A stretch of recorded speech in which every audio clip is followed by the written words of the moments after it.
And I'm going to start by introducing our first guest. And so our first guest for the evening is Sir Peter Stolsby. And for those of you who live in Leicester and outside Leicester know that Peter is the city mayor. And we're very grateful to have Peter in our meeting today. And in fact, we're very grateful to have Peter as the leader of our city, because he's taken us through some very rough time over the last 2 years with COVID. And we seem to be coming out of it, and we seem to be coming out of it extremely well. So on behalf of AH, I would really like to thank Peter for all his hard work and his team at the council for securing a fairly trouble-free, if I might use that word, experience of COVID in the city. Yes, we've had some difficulties, but nothing out of the ordinary that other cities haven't experienced. So very much a big thank you for that, Peter. And our second guest is Councillor Kirk Masters, and Kirk Masters is an assistant city mayor and the cabinet lead on neighbourhood, and he will be telling us about his position where the African Caribbean Centre is concerned. So I'm going to bring Peter into the discussion. So Peter, welcome to the meeting. I don't know if you can just give us a little bit of a background to the African Caribbean Centre and then introduce it from your perspective, where we go from here. Thank you very much, George, and thanks for inviting us. It's a little while now since I've been to one of these meetings, but it's good to be back, and it's particularly good to be back to talk about something that I hope people feel is a very positive move from us. I think, as you said in the introduction, George, the issues that have been highlighted as part of the Black Lives Matters and all of the campaigning about that are not new ones. They're not new, to this generation. Never mind to the recent times. And of course, some of the things that happened in Leicester and in other cities back in the early 1980s, drew very sharp attention to some of the very real concerns then. But of course, we know that although a lot has changed over the intervening years, some of those fundamental issues have not been adequately dealt with. And I think I certainly recognise that we have to give new impetus to actually addressing them. But of course, the building that we're talking about does really have its history in the use that it's got now, or uses like that from that period in the early 1980s. It's hard to believe it now, but it's nearly 40 years ago when the council purchased a building that was a former railway workers, working men's. I think it wasn't even women. I think it was working men's club, they'd moved elsewhere, and it was an opportunity to provide some focus for the African Caribbean community in Leicester, and remarkably, because a number of similar initiatives in other places have faded away long ago, we have managed to consistently maintain it over those years, and as far as I know, nothing like it, certainly in any of the cities that I know, and I'm very proud of that fact. But, and it is a big but, times have changed. Expectations have changed, and the need now, I firmly believe, is more acute than it ever was for us to be empowering the community rather than providing for the community. And that does lead us, I believe, to do as we have been doing, which is to first of all go through a process of consultation about the future management of the centre. But I think, as Kirk will talk about in a minute, now go through a process of looking at ways in which the community can be empowered to actually take the direction of the centre in the way that they wish. I mean, many people will recall it's had a number of different focuses over the years, but now it's time for the community to drive it and to shape its future. Remember, it was the workshop centre, Hatfield's Workshop Centre, and it's had a number of different activities within it, but it has been maintained throughout. I'm proud of that fact because I was leader of the council at the time when it was actually purchased. And I'm proud we've been able to consistently support it, but it is time for change. And it's, I think, time, I know time, for the community itself to take the steering wheel and to shape its future. So I'm going to leave it there because Kirk is the one who's actually dealing with this most day to day, and I think he can bring up to date what's happened with the consultation, the very clear message we got from the consultation, and what's going to be happening next. So I'll pass over to him if I may, George. Okay, thank you very much, Peter, and do stay with us because I suspect there'll be questions, of course will, from the audience later on. Kirk, if you could take over the reins, as it were, please. No problem. Thank you, Chair. Thanks, George.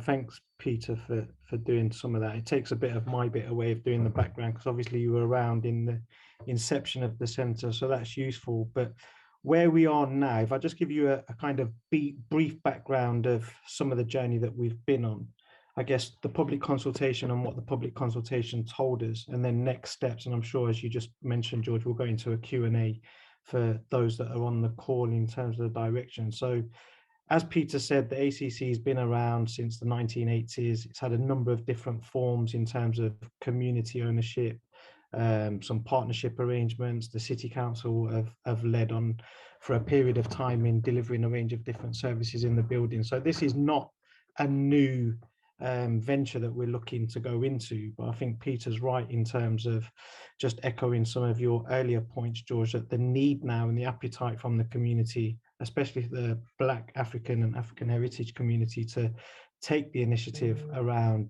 developing, delivering services in their communities is greater than ever. So it's good timing all round, and something that the community has loud and clear told us needs to happen. So over the period of time, transforming neighbourhood services, which is a part of neighbourhood services, the portfolio that I lead. In 2007, we've done a similar exercise. This was right across the city, not just for the African Caribbean Centre, in regards to how we amend, redesign the services, repurpose some of the buildings that we use. How can we make the delivery of neighbourhood services across the city better, of which African Caribbean Centre with one of those. At that moment in time, it was felt that it was best positioned where it was. We had some partnership arrangements with a particular group. We had over 45 user groups in the building. Still consistently now, we have 45 plus partners associated to regular use of the buildings. Pre-COVID, we had approximately 130,000 visits recorded, 18, 19, 19, 20 in the building. So the building is very popular for all communities, but particularly the African, Caribbean and African community. Popular in the building is the CAF, the dedicated office space, which has hires out. The community radio station has been there for years, and other community organisations, the licensed bar, and those arrangements previously, as I mentioned, with community groups, about community groups operating out of hours and City Council operating within core working hours. But we're moving on. The running costs, just so you know, for the building on an annual basis can be anything between 160,000 and 200,000 pound. That's encapsulating all costs from building, operations, which predominantly is staff, and then netting off any income that's generated through higher charges within the building. We've also been investing in the building, as Peter said, historically, but more recently as well. So back end of last year, we ran the Salix Program, which is around energy reduction improvements. We installed LED lighting, replaced windows, looked at the roof and done some installation, done some painting and decorating within that as well. So that's happened and gone into the building. So the building is where it is. Public consultation. So we started the public consultation, I think it was early October, and we ran it for about a 6-week period. And we put hard copies in all the neighbourhood centres across the city and all libraries, and obviously the African Caribbean Centre. And it was a really high response. We had approximately 360 odd responses, of which 53% approximately wanted or preferred the option of option 1 which was it option 1 or option 3? I think it was option 3, sorry, provide an opportunity for community organisations to take on the lease and the running of the centre. The other 2 options that we presented were for the council to continue to run the building directly, so no change, or the council to run the centre in partnership with another or other community organisations. So by more than 50%, the greatest response was for an opportunity for community organisations to take on the running of the lease.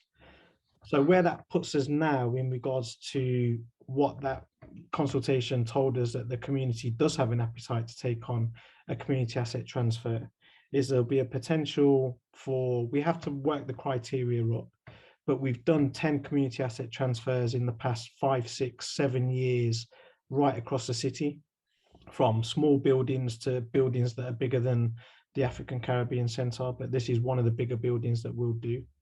We're looking at potentially a 5-year period for a lease on a peppercorn rent.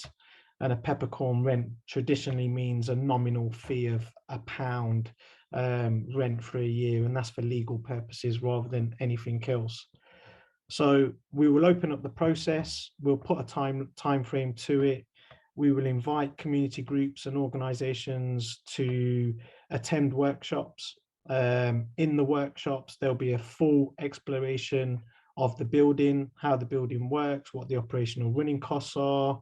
It'll give you an audit, I guess, and a state's plan of the footprint of the building, the energy cost, etc. It'll provide an opportunity for groups to ask any questions of the building, the footprint of the building. There'll be a full, I'm trying to think of the word, like a survey of the building, so you're conscious of any things that may be coming down the line, like the roof needs replacing, for argument's sake. It doesn't in this instance, but just as an example. And it will just provide that opportunity for you to ask us any questions in regards to the process, in regards to the timeline, in regards to the building and how it functions, and etc. Following that, we will then put in some independent support. And previously we've used Voluntary Action Leicester and a group called Locality. And the reason we put independent support in for any organisations that wish to put a business proposal forward is because it's kind of, we shouldn't be advising you and then kind of marking your homework, if that makes sense. They will be able to give you independent advice, honest advice, true guidance, what they think is best in terms of how you shape your business plan. You don't have to take the offer up, but the offer's there. We always put it in with the CAP process because we find organisations have traditionally found it really useful to have that professional support. So we will make that offer as well. Then we'll put a time frame around it. Again, for argument's sake, let's say 6 weeks. Groups will then put their business proposals forward and they'll be scored against a criteria that the CAP processes are always scored against. And then we will make a decision. The reports will go back in, or the business plans will go to a group of people to assess those against the criteria. They will come up with a recommendation. A recommendation report will be prepared and it will go back into an executive and the city mayor for a direction of travel. One thing that's really important to note through the process, we don't want to set organisations up to fail. So the criteria is rigid. It is tight. It's designed like that for a reason. It doesn't hide any of the, it tells you everything, the warts and all, the good and the bad about the buildings, the difficulties that you will face. There's some realization that you will have to establish with the independent advice and support you get, because the last thing that we want to do is transfer over a building of this size to an organization that we don't believe will be able to deliver on the outcomes that they're proposing. We've done, as I said, 9-10 community asset transfers in the past 5-6 years. To date, every single one has been successful. Some have been unbelievably successful. I think one of those, George, is in your current ward that you serve now in Team Hub. And we've worked with Team Hub as an example for 5 consecutive years to get them to where they are today as the kind of main community provider for that community and within that space. So it is a difficult process. It's not an easy process to go through. It will take a lot of work from whichever groups, organizations wish to put themselves forward for this proposal. It will be scrutinized rigorously. And there'll be opportunities to work with the authority to make sure that the plans are adequate. And then, as I said, we'll put the proposal forward and make a decision. The timeline around that, just as the final thing, we're hoping to prepare the CAT offer, procure an independent support for organisations, as I said, in early spring. By late spring, we want to advertise the CAT offer out formally to all communities, to community organisations to support the development of a business plan. There'll be a 2-month window around the development of a business plan and for you to put forward your opportunities. In the summer of this year, the evaluations of the business plan and a report will be prepared, as I said, and go back into the executive and the city mayor to make a decision about next steps going forward. One of the criteria which I think is important for this group to understand is we've put something specifically in there that will relate to expanding on and ensuring that the continuation of those working in this space right now within the African Caribbean Centre and the development of the connectivity to that building and the African Caribbean and African heritage community is part of the business plan. Because usually community asset transfers are open processes. So any organisation can bid for a community asset transfer. We've been very particular in terms of the wording and the criteria around this in regards to make sure that that connectivity and that continuation of the delivery of what's going on and expanding on that is absolutely paramount to any business plan going forward. So you can't just rewrite a new chapter for the ACC in regards to omitting some of the communities and the community's heritage and its history, etc., etc. And I think that's it, George, if that's okay. Thank you very much for that, Councillor Masters. And I think it's very helpful the way in which you've kind of painted the picture.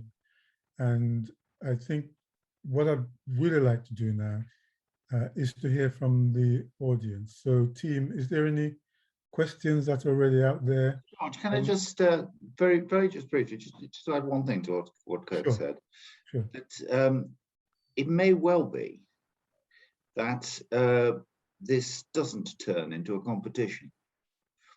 And that actually it may well be, and perhaps I might hope it will be, a situation where rather than competing against each other, groups want to be a part of this in collaboration with each other. And it may be, and I think we might hope that it would be something that there is clearly a single, convincing, effective, broadly based bid from the community as a whole, rather than something that faces us with apparently difficult choices. Yeah, I just sort of add that thought. And I mean, you'll be able to sense better than I whether that's realistic, but I think it might well be. Thanks very much for that, Peter. And I think that's very helpful to hear. And I think the conversations that have been party to does share that view, because the African Caribbean Centre represents a focal point for all of the African heritage community in the city. And I believe also that it's an opportunity for us to come together, to work together, to ensure that the best is what comes out of the African Caribbean Centre. And this just taught us that when we do come together, we are definitely stronger and can do more for our community. Okay, thank you both for that. So I'm back to, are there any questions in the chat or anyone who wants to come on and ask a question directly to Peter or Kirk? Currently, there's no question in the chat as far as I can see. So if people want to chair, ask questions directly. Any hands up? I can't see any hands up at the moment. Are we suggesting that Peter and Kirk covered all of the issues and answered all of your questions? Is that what's been said here? There's a question I'd like to ask, if it's okay. It's a very general question, but from your experience of where this has been done before, what have the key challenges been for the organisations that have taken on their buildings, say in the first year? I think that's one for Kirk too. Yeah. Kirk? I think if I'm honest, it's usually around the finances is always a big one, obviously, in regards to a organisation just taking on whatever the running cost total is going to be. And I'm sure you'd appreciate the council overheads are normally more expensive than those of an organisation, just because of the way that the whole system works. So there are ways around that. And then it's the complete, I guess, when they're actually in the position now operating the building, how much of a responsibility it actually is, and the expectation from the wider community in terms of you now delivering on behalf of that community. You know, the community hold these facilities dear. They hold the events and the programs that are operating in these buildings very close to their heart, and some have been doing it for years and years and years, and now you're doing it. And all of a sudden that expectation is now on your doorstep. That reliance is on your doorstep.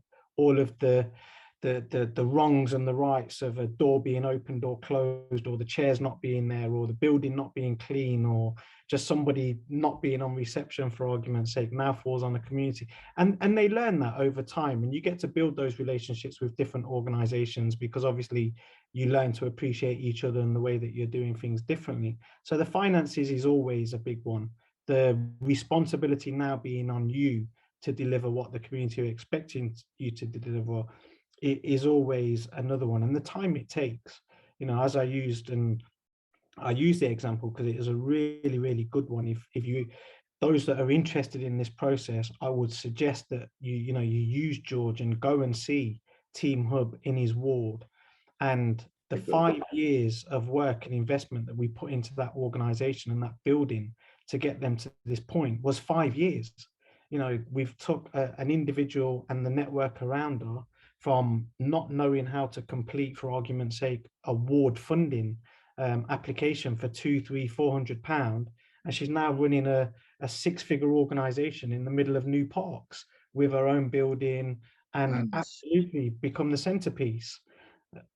And she's done what we couldn't do, which was the lead to bring other investment in. That's been particularly interesting. And George and I were out there earlier this week, and they've got this ball court associated with it. You know, we'd never been able to lead that, and they've drawn investment in, and that I hope is something that could be replicated in the African Caribbean Centre, because you know, you can go places and get money where we can't. Yeah, absolutely.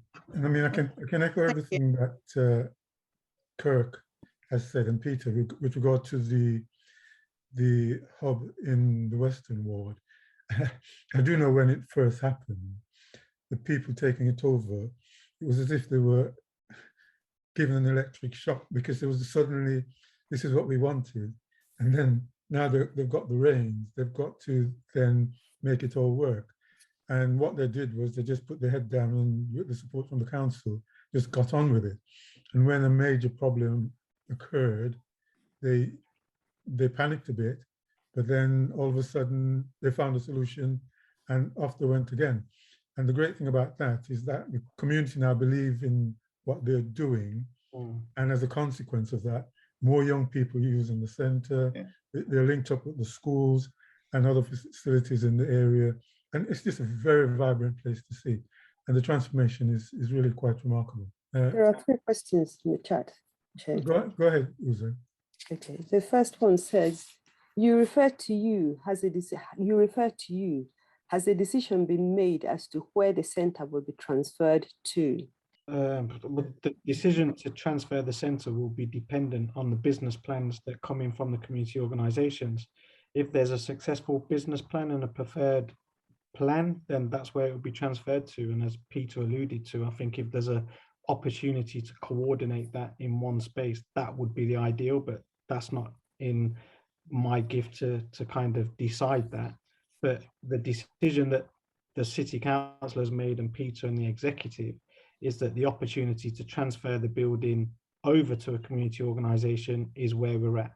And that's what we're presenting at this moment in time. And just to answer the other two questions that follow on there from Leary and Anna Maria, I'm determined it's going to be structured in such a way, and Kirk and I, we've talked about this, in such a way that it is the community locally, in one means or another, that is going to get this. It's not open to an organisation to move in from London and say, we've got experience running these sort of things, we can take it over on behalf of your local community. I said right at the outset, this is about empowering the local community. There was two questions you said, Dr. Uwobi. I think Sir Peter more or less combined the two questions and answered them.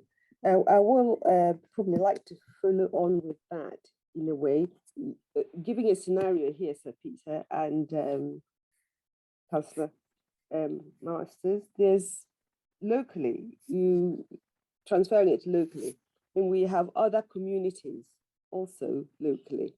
I mean, and here we're talking about a centre which is an African heritage community centre. So how does that shape in with the local community who are not from the member of African heritage community? I promise you, we're not changing its nature or its name. Or at least you could change its name afterwards. But it is. I don't think Kirk and I've sort of talked in detail about how we're going to do it, but it's not going to be open for somebody from other communities to move in and say, we've got a claim. It is intended that it will continue to serve, as it always has done, those of African Caribbean and broadly as well of broader African heritage as well. And that is something that's perhaps changed perhaps in a little bit in the focus over the years, but I don't think it should. I don't think, well, we'll structure it in such a way that others can't muscle in on this. As part of the criteria, just to add to that, one of the bullet points for the criteria that will be assessed against, the wording says community benefit is significant. Business plans must demonstrate proposals for provision of retained and enhanced community provisions with particular focus on serving the needs of the African and Caribbean heritage community, and strengthen the ongoing connection of the African and African Caribbean community to the building. Thanks. I hadn't actually seen that, Kirk, but yeah, that answers my question. It kind of makes it quite explicit, the direction of travel of where this is intended to go. Okay, sorry, can I also add to that in one, just very quickly, because that also could be viewed by another group or a developer, for example, who would say that or would have the intent of having a strong, of maintaining the center for the community or for the African heritage community. Would that count as well? A community who is not, a developer, for example, who is not from the community. No. Right. Chair, look, I promise you, we know what we mean, and we know what you mean, and they're the same thing when we talk about the community in this context. And Kirk's read, some of the things that will ensure that, but much more important, he and I will make damn sure that's the outcome that we get. We're not going to allow somebody to muscle in. I want to also say, and yes, I am a councillor, and it might appear as if I'm speaking on behalf of the council, but I'm not. But I think one of the things that we mustn't lose sight of here is that this is a public asset, and the city council has a responsibility to ensure that a public asset remains viable and beneficial to the community and all of the community around it that it serves. And so we can't but recognize that. And I would want to suggest that whoever takes over the running of the building recognizes that it is not for one particular community, but it's for all of the communities of Leicester, and the current users of the building are given the opportunities that they currently enjoy to continue using the building. And I think that's something that whoever's putting in the bid has to recognize. And so what I think I'm hearing from Peter and I'm hearing from Kirk is that the building came into being in the first place in relation to what happened way back in 1981. And that particular vision of the usage and ownership and running of the building is one that is still maintained and supported by the council, is my reading of it. Yeah, absolutely. Is there any more questions? Yes, Suzanne, do you want to take this one? Yes, okay, thanks, Susan. There are 3 more questions in the chat stream. The first one is from Amanda. What type of support is offered to the chosen community group running the centre? You mentioned 5 years supporting Team Hub. So the support that we put in for Team Hub signed the lease for their community asset transfer last year in 2021, I think it was. So for the period of time before that, this was a neighbourhood service building. They were the main users of the building. There were other community organisations using the building. We worked with Team Hub and the people around the New Parks area, as I mentioned briefly in my presentation, around the transferring neighbourhood services consultation that we ran back in 2017. And that's when this conversation started around how we can redevelop our buildings, change the offer, repurpose some of the buildings that we have out in neighbourhoods. And this was one of those. So just as this building sits in, well, it's a city council, it's all city council, but it sits in neighbourhood services. Whoever takes over the building, there'll still be a relationship with neighbourhood services and the city council in regards to the building, its upkeep, as in terms of making sure that the business plan that's been presented is being delivered on.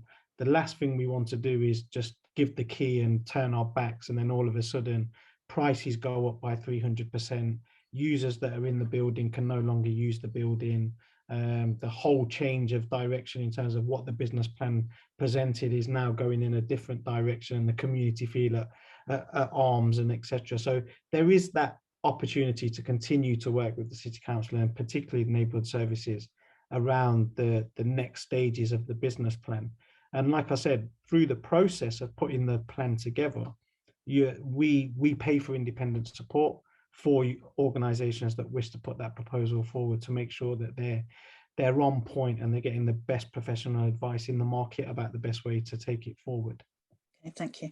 There was a second part to that question, which I think you've answered, but I'll give you an opportunity just in case there's anything else you want to say. And that was that you mentioned 5 years supporting Team Hub. And I think maybe a slight nuance there is whether the nature of support changes over the 5 years. So is it sort of phased? Because obviously in the early days, the community will be new, well, possibly could be newish in terms of, I don't know, dealing with certain aspects of the finance, for example, and HR and things like that. And then coming towards the end of the 5 years when they're going to be, in effect, let loose on their own, they might need less support. Does that make sense? Yeah, no, I get that. I think that's kind of the Team Hub thing is a retrospective conversation, as I said, going back 2017 to where they are today. This opportunity will start in 2022. And I guess it's part of what will the support look like from City Council and Neighbourhood Services going forward for this proposal, whichever one is going to be successful. And I think to be totally honest, that will depend on the business plan, because the business plan will outline where they feel, and there's nothing wrong with being honest in that from a community perspective, in where they feel they may need support from the City Council. And there's nothing wrong with building that into the narrative and having those conversations early on. And as I said, the building will still be a City Council building. It will still sit in a neighbourhood services portfolio, and we will offer the support that we do with all of our service users, right across the city, it will just be built into the business plan in a different way. So I guess whoever the preferred bidder is going to be in this instance, that will be something that they will work up in terms of, we think we need this kind of arrangement or support package going forward. Is that something that we'll sign up to? And I'm sure that will be part of the recommendations that will go to Peter and the executive. Great, thank you.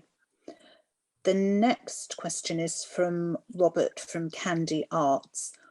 What happens to people such as myself and the Steel Pans who are already delivering services from and within the building? Continuity is a big score in the criteria. It wouldn't look very well on any proposal that came forward and said, we've got 45 groups in the building, or we had 45 groups in the building, and we're clearing the decks and everyone will start on a clean page, because obviously that it just wouldn't work in the real world. So I'd be very surprised if whoever was going to put a proposal forward was not having those conversations with groups, current users, in terms of how they move this into a new step, into a new phase. Great, thanks, Kirk. And the last question that's up here at the moment, another one's just appeared, is from Sherilyn.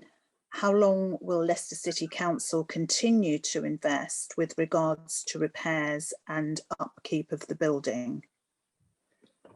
On current CATs that we've done across the city, the lease that's obtained by the provider is usually repairs, and the upkeep of the building is to the organisation. Hence why when we have the workshops and you receive the packs relating to the building, there's full building surveys in there. It will tell you every single detail relating to the building. It doesn't hide anything. So for argument's sake, as I used earlier, if it needs a new roof, it will say it needs a new roof. But we wouldn't put it out like that to say that when you take the keys, there's £300,000 worth of work that you need to do. Yeah, if I could just sort of add to that, I mean, you know, clearly, if there were some major items of that sort that were going to be coming up over the next 2 or 3 years, I'd want to make damn sure we've got them sorted before we pass it over. Yeah. You know, it is, but on the other hand, as Kirk says, I mean, once it is passed over, it's a repairing lease. But yeah, will it be a full repair lease? Is a question there from Leary, and I think the answer to that is, I think it normally is, isn't it, Kirk? But Leary also asked the question about what happens after the 5-year lease. And it would not be a question of putting it out to tender. It would have to be done in such a way, and Kirk will know how the arrangements are done with these other places, but it has to be done in such a way that there is security of tenure for the thing, unless, of course, the whole damn thing fell apart, which I'm damn certain it wouldn't. And you know, that's one of the reasons of having the discussions in advance and making sure there's a credible business case so the whole thing doesn't fall apart after 5 years. But I think I'm right, Kirk, that there are rights for those to whom it's been transferred to enable them to continue beyond the 5 years unless things start falling apart in the meantime. I'm seeing Kirk nodding. Yeah. Yeah, absolutely. That's part of the relationship that will be ongoing. So we will be there to kind of, I guess, evaluate the business plans that's been initially presented, and if it's going as agreed, then there's always the option to continue it. Why would you change something that's working extremely well? Great, thank you. I can't see any other questions in the chat at the moment. In scanning, I can't see anybody's hand up either. I wonder if I can ask a question. Kirk, you gave a rough time scale, but it wasn't kind of specific. In terms, and I suspect that given the workload on the council in relation to COVID and everything, it's very difficult to be specific about stuff. But in terms of handing over the keys, so to speak, I want a better way of putting it, are we anticipating that this will happen end of summer, end of autumn, 2022, 2023? What kind of timescale do you think we might be working to? The normal process for a CAT in any normal circumstances, and we're far from that at this moment in time, is usually from 9 to 12 months.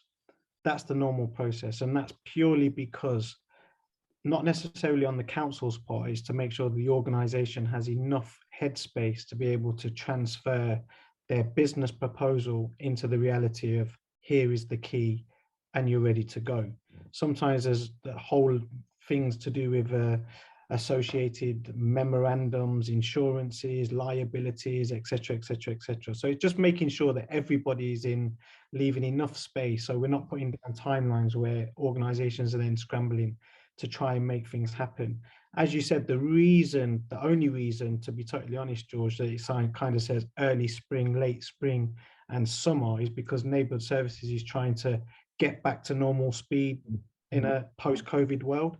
So we're trying to get all of our buildings across the city back up to speed in regards to where we were operationally pre-COVID, etc., which is taking some time to do. And we're trying to get groups back in, users back in, and so on and so on.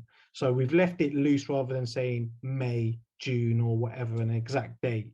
But I anticipate that something will go back into the exec at the end of the summer to come back out early in the autumn in terms of the direction of travel.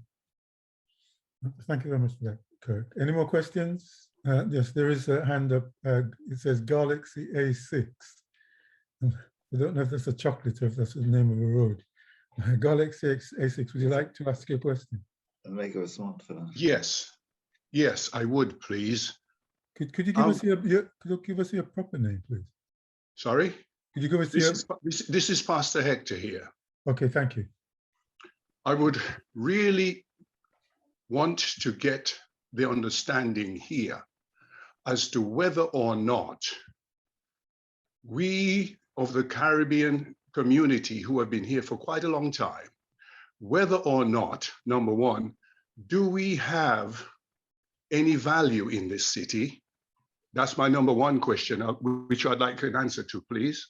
This question is directed to Peter Stolsby and Kirk Masters, please. I would like to hear their take on this. Okay, Peter, did you want to come in first, please? Well, of course. I mean, yeah, I hope those here who know me and know Kirk will know already the answer to that. That's why we're here this evening. Yeah, on my part, there's nothing probably more I could add to that. Absolutely, you know, we've done a lot of work historically, both personally, in our political roles, and just in our community space, which me and Peter both live. So, absolutely, there's no regard on that front. I think others here will judge. Okay. I think if I can just come in there, and I keep prefacing everything I say with, yes, I know I'm a councillor, and I might be giving the impression that I'm backing up the council, but I think it's important that I be totally honest with people.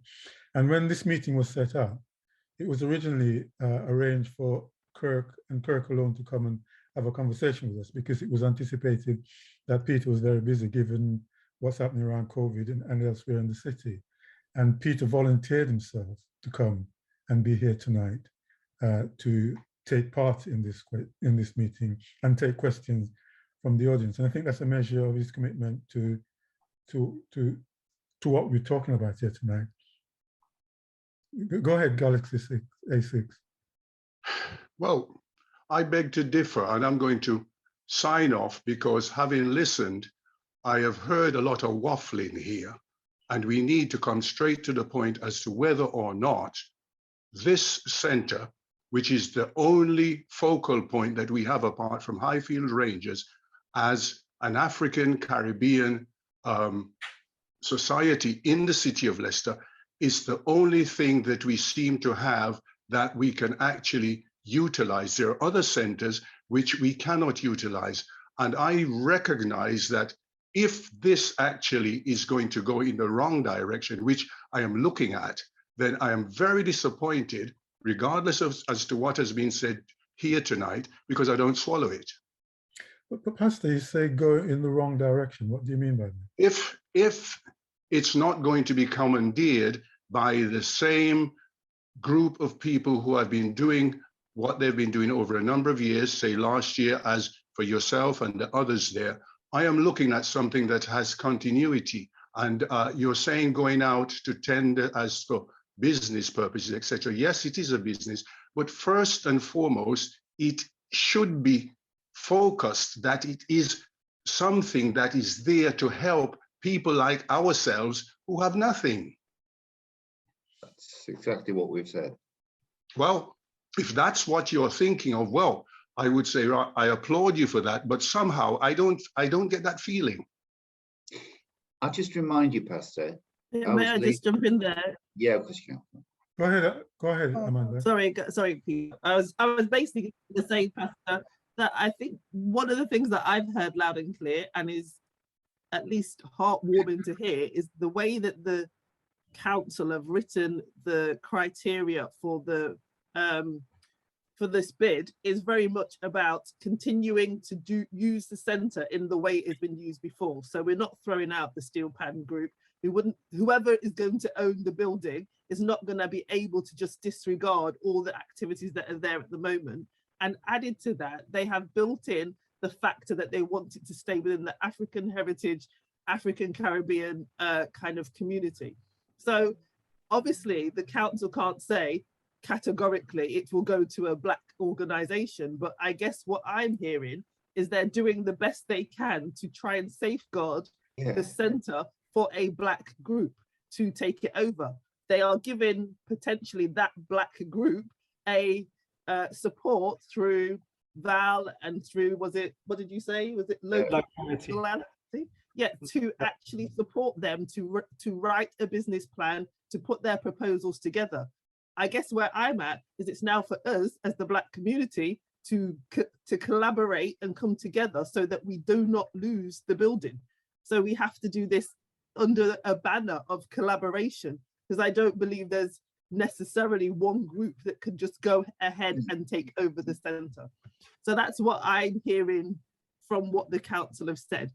So I'm not discarding what you're saying, but I'm just saying I think they are doing the best they can under the criteria that they have to operate under. And now I'd say it's for us to get organised, to write the structured business plan and be like Team Hub, where we know what our community needs and we are delivering it on their behalf. Right? We know we want to have funerals there. We know we want to be able to have a bar. We know we want the centre to be vibrant. We know what black people want because we are those black people. Yeah. So, sorry, on my soapbox, but that's kind of what I'm hearing. So I'm kind of not sure what you're hearing, Pastor. May I just add to that? Thank you, Amanda. Just before you come in, Suzanne, Pastor, did you want to respond at all to what Amanda said? I have listened to Amanda and she does make a lot of sense, but I just feel nervous with this whole thing. And that's my heartfelt thought here. I feel nervous about it because when I hear certain things, I wonder, well, what is the bottom line here? It all sounds good, but I would like to really see this follow through in the favor of our people, especially because I'll repeat, we have nothing. Okay. And that's my point. Okay, thank you very much for that, Pastor. Just hold it for a minute. I think you said you had more than one question. No, excuse me, but I feel what I've heard, I'm not convinced, and I'm going to rest my case, and I'll leave the rest to those of you who are going to continue to say what you have to say with all due respect. Thank you for your time. Before you go, Pastor, may I just say something else in addition to what Amanda has said? We need to be clear there's a process that the council needs to go through. They can't just give us the building. They have to be sure, as both Kirk and Peter have said, that whichever organisation takes the building on, that they are going to make a success of it. And as Kirk said in response to a question, one of the key challenges will be the finance. So in that period of 5 years, with the support of the council and others, whichever organisation takes on the building, that will give them an opportunity to make sure that they are on a very firm financial footing so that nothing goes wrong in the future. It's clearly a strategy that works. We've heard about Team Hub That's just one of, I think Kirk said about 10 Yeah, that's right. transfers. And so it's worked with other organisations. There's no reason why the same success shouldn't happen within the African Caribbean community. And so I think we have to go forward being confident and being bold that when we embark on this journey, whichever organisation is successful, that it will work. Thank you very much, Suzanne. And when we say we, we're talking about all of the African heritage community, not just an individual group of set. But let's be clear, I think Pastor has every right to express his skepticism because Pastor, I dare say, has lived in the city for many years and he has experienced journeys like these that goes nowhere and end up in a cul-de-sac. And whilst that's not my view at the moment as to where we're going here, he has every right to express that his concerns in the way in which he's done that. Are there any more questions, please? Sugar. Go ahead, Sugar, please. Yes, I share Pastor Hector's view, but I think we shouldn't elaborate too much on what Pastor Hector at this moment, sheer concern. What Pastor Hector is saying from there, from my understanding, Pastor Hector is speaking from experience, and I don't think we convince him yet. Now, as part of the community and the pastor, I think, George, I don't want to put it rudely, but I think we're going to have to work on him. Well, I think if I might respond to that, Sugar, the best way we can address the pastor's concern is all of us pulling up our sleeves and getting down to work and making sure that we produce the best business plan we can. But that's exactly what I'm saying, George, because listening to Council Master and Sir Peter, the way that what is a contract, etc., the way that been drafted up, what, as Sir Peter said in the first place, let's unite our guys together, guys and girls, and then let's come forward, because if what they're saying, I don't want to say it's in the back loosely, but they're saying they're doing the best in their power to make sure it's staying the African Caribbean heritage land. So let's have confidence in what they're saying and hold them to that, because I can't see Sir Peter and Kirk revert to anything else but what they're promising. So I'm hoping Pastor Hector will, after the meeting, will think, yes, I'll give it a break. That's what I'm saying.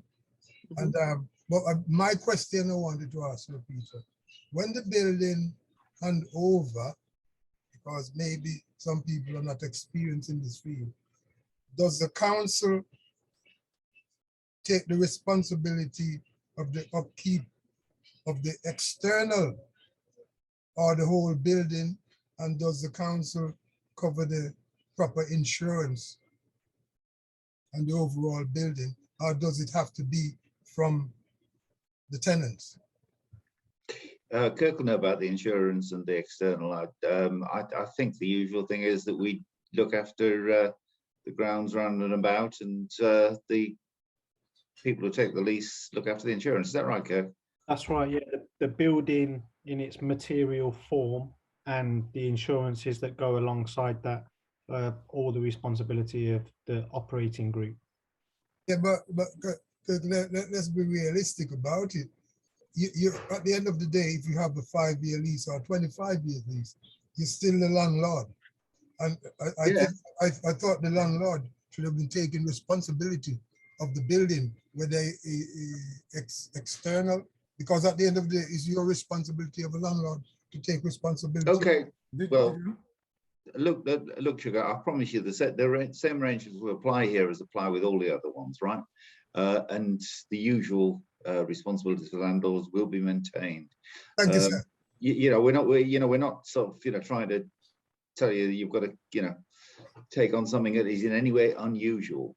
And as Kirk has said, in the process of running up to actually putting in a proposal, there'll be plenty of opportunity to explore all of these issues. We want it to work.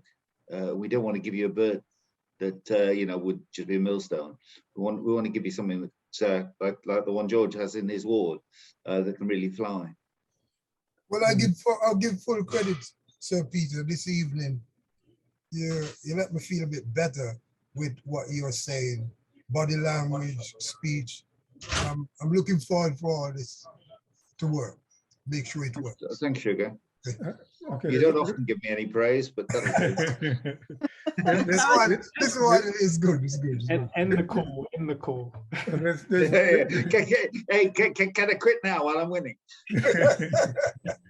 And I just wanted to also say to the pastor, I understand his reservations. I understand his concerns, because we have lost buildings, we have lost many things in the past before. So I completely get where you're coming from. But I feel like we have to have a new time. Okay, can I go to? There's some more questions, I think. Yeah, there's a There are hand more up. questions in the chat. There's a hand up as well. iPhone. Can whoever iPhone is put their question, please, and could you also tell us who you are, as in your proper name, please? iPhone, no? Okay, can we take up a question from the chat then, please? So I just closed the chat. Hello? Hold on. Hello. Okay, iPhone is for this. Can you hear me? Who's that speaking, please? This is Tariq. Go ahead, Tariq. Tariq Simon. Good evening to everybody. Right. I've been listening. There's 2 points I'd like to make. One is that the onus, I believe, is on us as people of Caribbean descent to prove that we can keep this centre and make it run properly. It's not on Kurt or Peter Stolsby, respectively, to have to choose us. We have to prove ourselves, because I wanted to also ask one question. Why did we lose the centre anyway? Okay. Peter, I don't know if you can answer that, because you've been around the longest of all of us. I'm not sure it was ever. It's had loads of different, as Kurt was saying, it's had loads of different ways of managing it. I don't think it's ever actually been in what is now proposed proper community control. You know, there've been all sorts of partnership arrangements and what have you, and I think, you know, it's quite clear the community deserves to have proper management of it and proper control of it. I think the call of Peter might be referring to the days when it was called the Umani Ujima Centre, because I think there was a sense that the community had full control of the building. I don't know, George. Honestly, I genuinely can't remember the details of how it's been controlled over the years. I know there's been a lot of different arrangements, but the one thing that has maintained throughout is that the council has, you know, continued to keep it open.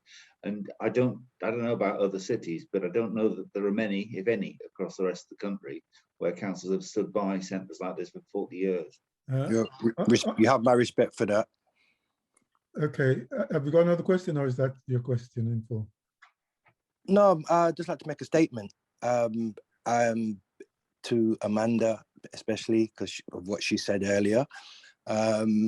People are skeptical, but I know that we have the people within our community to make that place the success it should be and the success it can be, right? So yeah, I'm pleased that this meeting is going on today, and I thank you all for being there and saying your piece. Yeah, thank you. Thank you very much for your contribution. There's a question that I've seen here that says, I'd like to ask what safeguards are being put in place to stop the same mistake that other groups have made that have run the centre in the past. Kurt, did you want to pick that up? Yeah, George, if you can just come in. I don't think it's for us to answer that, George. I mean, I frankly, I think it's for you to answer that. You know, I don't want to, we've got a process of assessing the proposals, but you know, it's up to the community to make sure that learn from mistakes of the past, and that you know, this is a bid that is strong enough to survive. Yeah, I'd just add to that, George. I'd just say I'm not privy to all the mistakes that have happened historically around African Caribbean centre in its numerous forms of being operational. The criteria that we try and align to the business plan will hopefully ensure, and the support that you get from the independents, ensure that you put the most robust business plan forward possible. And then we will assess that, and hopefully that will iron out any of the safeguarding concerns that have historically happened. But I genuinely don't know what the issues were 10, 25, whatever years ago in comparison to where we're going. We're trying to create a space where groups can come together and take collective ownership of the building and then enhance the offer that's there for a particular community. That's all we're trying to facilitate. Okay, thank you very much for that, Kirk. And if I just sum that bit up, what Peter is saying is that the responsibility to ensure that the building is run professionally and properly is that of the community. And what Kirk is saying is that the opportunity exists for that to take place. There's in the chat stream, there's something with regard to, can we ask Derek's question? I don't know if Susan or Uzo's got Derek's question. Yes. Go ahead, Susan. Is there ever a possibility that the community can own the building outright? I think that's definitely for Peter. I think, Kirk, that the pattern that we normally adopt is that after the initial thing, if the case is made, we give a much longer lease. Yeah. Because I think what that does is to enable the community to raise capital, from, its long lease. I think that the advice we always get is that we must retain the freehold of the building because it's a public asset.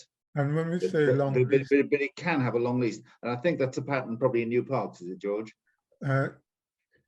That's what they'll be working towards. Yes. When we say long lease, are we talking 25 years, 50 years? What might we be working towards? I think it's normally reckoned when you go into funding bodies that you need to demonstrate, particularly if they're going to put capital into the building, you need to demonstrate that you've got a long lease on it.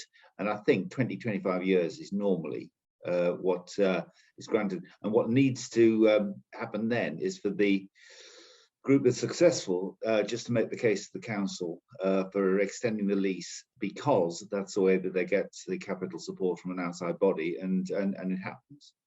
Okay, thank you, Peter. I can see another hand up. I'm also very sensitive to the time because the meeting is scheduled to finish at 8:15.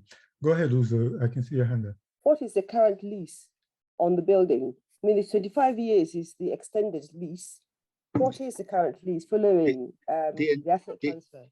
The initial lease that is normally given, as I understand it, and Kirk will be much more familiar with this than I am, but the usual thing is to give a 5-year lease initially.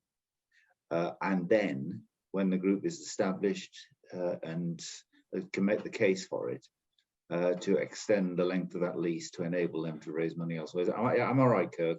That's exactly right. Sorry, in that case, I saw something on the chat which then said, so after the 5 years, then what? I mean, for example, does somebody else, again, has that been answered? I think Peter answered that question already. Fine, thank you. And the answer to the question, well, the answer to the question is the organization that's running the building have an opportunity to renew the lease for a longer period. And that's on the assumption that the original business plan have been fulfilled and that the council is happy with what's happening with the building being managed and run by that particular organization. And I think what the council is saying is that they're not setting up a situation where after 5 years you get booted out and we go through another bidding process. That was made very clear earlier on in the meeting. Any more questions, please? There's one more question from, sorry, I've lost it now, from Sherilyn. Actually, it was more of a comment to continue Pastor Hector's point. Well, go ahead, Sherilyn, please. No, it wasn't a question. It really wasn't a question. It was more of a comment. What's your comment? To extend Pastor. It was around Pastor Hector's comment Okay. in All that right. the building was. Yeah, Chair, I wonder if I can just come back on that, because Sherilyn, I just think that if this was happening because it was no longer useful to the City Council, then we'd be selling the flaming thing, wouldn't we? I mean, that would be what the council does with buildings that are no longer useful. We sell them. We're doing this for the reasons I explained at the outset, because we want to see it have a secure future, and a secure future that enables it to be developed and used in the way the community wants to do it. I'll be honest, I think that's a very unfair comment. Can I just respond, George, please? As I said, it was a comment to extend the point that Pastor Hector made around the community also being members of the City Council in that respect, and that the community does pay tax, council tax, for services. Yeah. So if the community contributes to the council in this way, there seems to be some sort of gap or what's the word, disconnect between community and council payers, and the Black community being those council payers. Sharon, I hear all of that, but I come back to the point I was making earlier on. I don't know of another city in the country that has bought the building like this and continued to support it for 40 years and is doing it now. And I have to tell you as well, part of our commitment is reflected in the fact that there isn't a centre like this anywhere else in the city available to any other community in the city by us. And that's because we recognise the very special circumstances and needs of the community that we're talking with. Okay, thank you very much for your concern, Sherilyn, and thank you also for your concerns from other members from the community who's participated in the questioning this evening. I think from my point of view, and I see this from both directions, being a member of the African heritage community, I was around when the riots were taking place in the city, and I was around when there was a sit-in in the building before the council made it available to the African heritage young people. I was around when the workshop came into being. I was around when the workshop became the Humani Ujima Center. I was around when the building was taken back into council control. And so I've seen the evolution of this space into where it is at the moment. I personally believe that this building represents a significant part of the African heritage history in the city. And I personally believe that we as an African heritage community have an opportunity here to take hold of this building and to run it for infinitum, and to demonstrate that any reservation that the council might have had in the past about us being able to do it, those reservations have been misplaced, and that there's a new set of criteria within our African heritage community in relation to how we do things. And therefore this building, for want of a better way of putting it, belongs to the African heritage community, will be run by the African heritage community. But I also hear what Peter and Kirkus said, that there will be continuing support from the council and in ways which are not different from the way in which they've supported other asset transfers that have taken place. I think going forward for me, I think we just need to be very positive and put our best foot forward in terms of our business plan and work together as a collective to ensure that the best from our community is what comes out of this building. And I hope that I'm speaking on behalf of, if not all of the members on the call from the African heritage community, but the majority of callers. So at this point then, I'd like to close, but before I do that, I really want to thank Peter for taking his time to come here. And as I said to you before,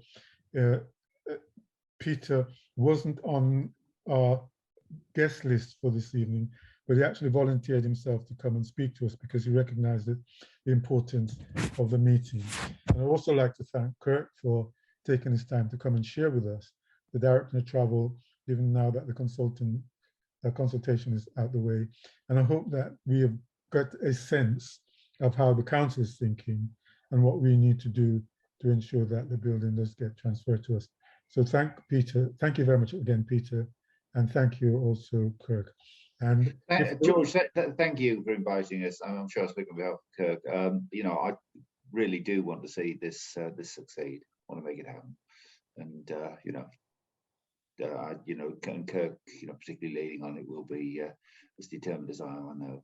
So thank you for inviting us along. We'll leave you to it. Right. All that's left then is for me to say thank you all to our members of the public who have taken the time out to come and join us today. We know that Friday evening is very special, and you've taken the time to come and share with us. So thank you very, very much. And all that's left really is for us to say good night. All right. Good night, everyone. I'm dropping off. Night, everyone. Good Good night. night. God bless. Likewise. You too.